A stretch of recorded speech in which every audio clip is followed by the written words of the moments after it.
right, let's do this. Our biggest question is have you ever done a job where you've broken out the rough zoning and like your interior finishes? Um, we would kind of consider rough more like your main lines of MEP systems, main truck lines of ducts, hydronics, home runs, anything on your one lines for um, your electrical system. And this is what we were kind of thinking for our finishes, which would pretty much start after we frame priority walls and get those MEP systems, those main lines ran. Mhm. Does that make sense? It does. Let me draw real quick. The only so that doesn't bother me. The m- but if like, let's say I'm just gonna do this as a simple sketch. I'm just sketching on here. Let's say that your MEP was like zoned like this, and let me get to a different color here. And then when you go to smaller zone sizes for your finishes, like let's say I'm just gonna exaggerate. Um Yeah, I'm just gonna exaggerate, but your finished zones are smaller, and it causes us that's not exactly how it would look, sorry. It causes a situation where, uh, your finishes are going faster than your main runs, so then you have to move it out and delay it. That's probably the only thing that I would watch out for. If Like, let me draw what it should look like, if that's okay. And maybe can you scroll to a little bit more of a white space so I can just draw real quick? Yeah, just zoom into like a white, yeah, just right. Yeah, you're perfect. Okay. So like let's say that your MEP zones are like bigger, like this, and it's going on a different zoning strategy and a different pace, right? And actually I should have done this differently. Let me do something real quick. Um, let's say that your overhead MEP was like on this pace, okay? And then you're breaking down for the finishes into smaller zones, and it works out fine because the second or the smaller zones kind of keep pace with the overall MEP rough in like this, then it's not a big deal at all, right? And you can still keep everything paced, then I think it's not a big deal.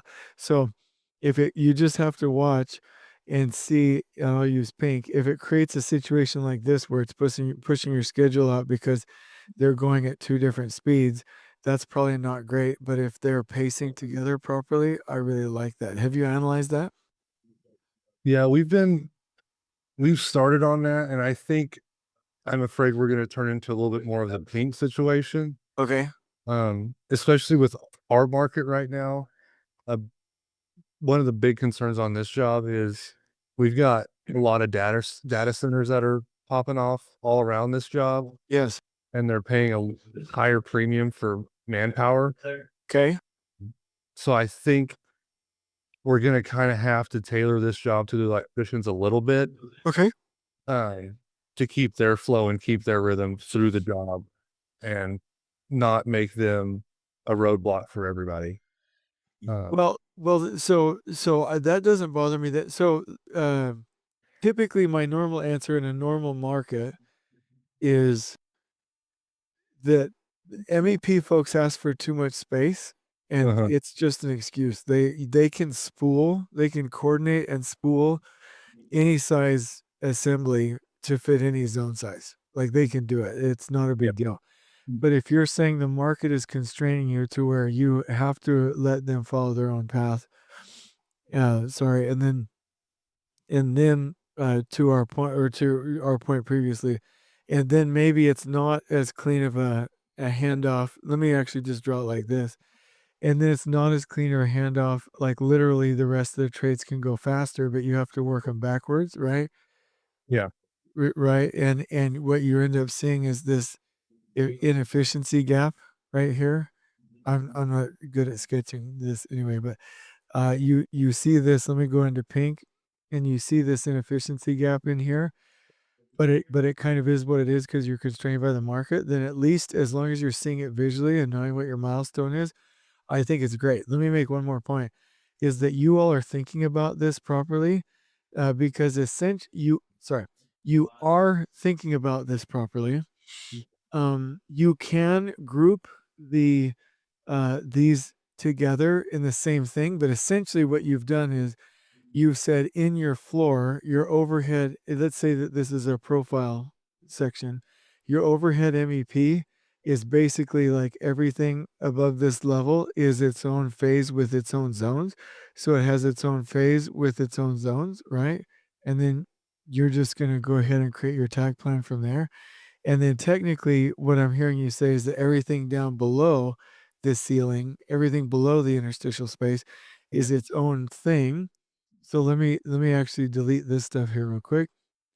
Technically on your tech plan, because it has its own unique zones, technically that's its own phase with its own zoning, right? And then what you can do on your tech plan is just like map it out the way it is. And basically these are two separate phases. That's done all the time and you're thinking about it properly.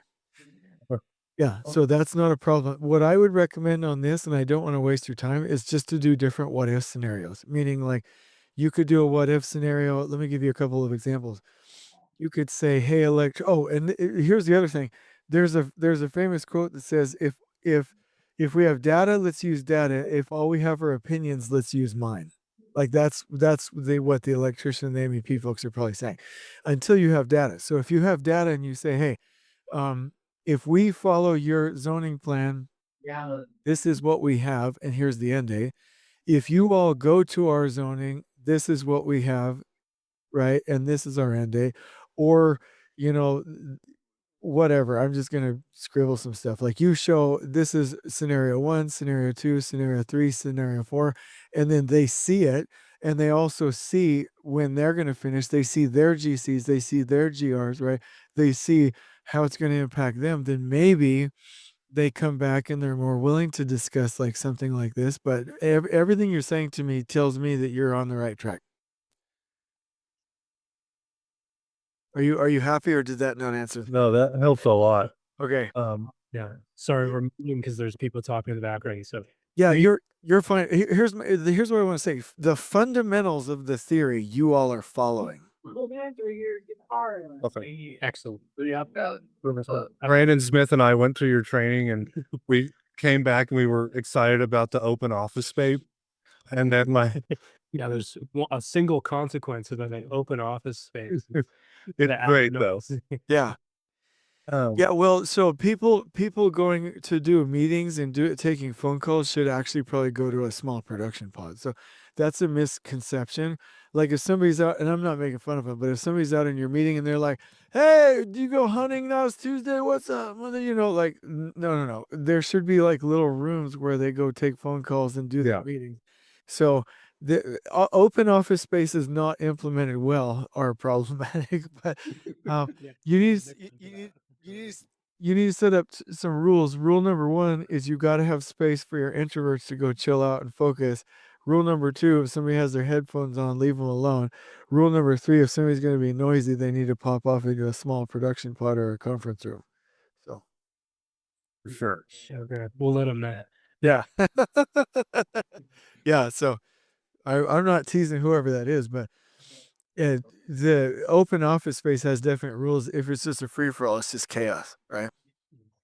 Okay. We have a slightly different zoning plan here because one thing I'll just show you the difference really quickly is like there's two kind of philosophies on zoning corridors that like we're aware, which is include the corridor in, sort of the adjacent zone. Yep. Yeah, I mean, this is originally how I want to do it because it seems very straightforward from like its tact flow perspective. But and when we got into it, like we didn't want to block our access to like our active construction space by doing floors and finishes in the corridor. We want our corridor to lag our construction. So to show that visually on those like on here was not super straightforward. Like we didn't want to have zone 3 here and then also back here.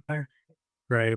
Okay. So we were thinking, okay, maybe we just break out our corridors as their own zones and then lag them slightly from like it can be sort of a lagged flow from our interiors here. Yeah, that's what I would do, and there's arguments for and against this, but my dad, you've heard me say at boot camp, probably the story of my dad.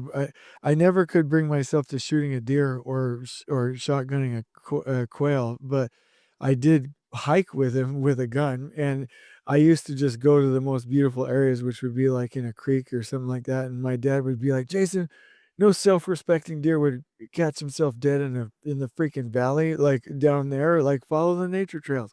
And I was like, little does he know I'm not trying to kill anything. I just like walking around with a gun.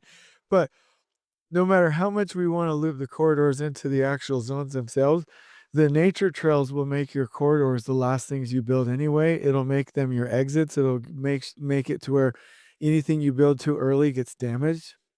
So, breaking them out and pacing them at the end, in my opinion, is what the building will force you to do. Like, you hear, what does the building want to do? Like, that's actually a thing. Buildings do want to do certain things. Workers do want to do certain things, and they will want your first level and your exits, your stairwells, and your corridors to be the last things you build.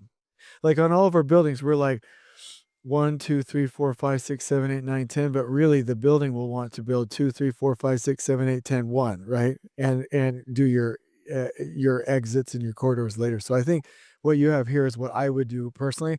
The only thing I would do differently probably is whatever your exit is, I would probably break your corridors into 2, 3, or 4 exits so you can start to exit out and finish corridors at specific times. The other thing, it hurts the mental morale a little bit to do it this way, but it saves you time and money, which is to delay finishes and painting in corridors because it just gets damaged with things moving through there. The only problem with that is if you don't paint and finish the corridors, then people's brains mentally pick up that the building or the floor is actually later on in the process than it actually is. So you just got to play the game of what you think will be best for their workers. Was that helpful? Yeah, that makes Yeah. a lot of sense. Perfect. Right, unless you have other questions on that. Those were our 2 biggest questions. I think just before we finish out here, if you have any other constructive criticism for us, we'd love to hear it. I think that was the sort of specific questions that we had, I Yeah. believe. I can give you one thing and then I have to hop off to a meeting is that I would caution you two things. But you're doing great, by the way. Everything you're doing should be applauded. I don't have any criticism. Um, from a feedback for improvement, make make sure you understand where your vertical flows are, and just make sure that those are mapped out on your tag plan as well. The other thing is, I don't know. Well, you can tell me how many stories is this generally? Just two. Just be careful. I've never actually seen the exterior be done unless this is a TI fit out. Is it? I've actually never seen the exterior be done in enough time to support your zones. Most of the time you've got to, this is where 4D schedules come in handy, or you can just look at it on your tack plan. But I've actually never seen exteriors work this well. And so what I see most of the time is that like the exterior would be up in enough time for like this part of the building. And then this part of the building, your first zones are actually shaped with like this comeback area around the perimeter. And then you have to actually make, this is a comeback zone. This is a comeback zone. This is a comeback zone. This is a comeback zone, right? So I would just say I'm a sketchy bit skeptical about whether or not you don't have perimeter comeback areas. And the other thing is on buildings like this, you typically always have, real quick, Levi, will you take your stuff? Okay, perfect. Typically, you'll have on buildings like this, the elevators won't be done in enough time. You'll have to have a comeback area for that. Storm drain chases, typically you'll have to have a comeback area for that. Stairs, a little bit of a comeback area. Like you've, I don't see that you have comeback areas. Here's what I'm trying to say. Here's what I'm trying to say, and then I have to be done in 30 seconds because groups are coming in here for a second meeting. But in a building like this, oops, sorry.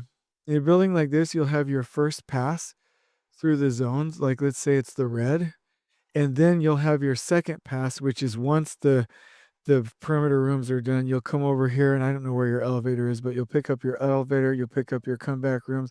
Typically with buildings like this, you always have a first and a second pass. That's what I don't see on your plan. So there we go. Team, I gotta hop off, but this was great, and I hope that was helpful. Let's schedule anything else in the future if you want to hop on again. Thank you, Jason. Thank you, team. Sure. Appreciate you. And You- the new meeting's coming on. Thank you, team.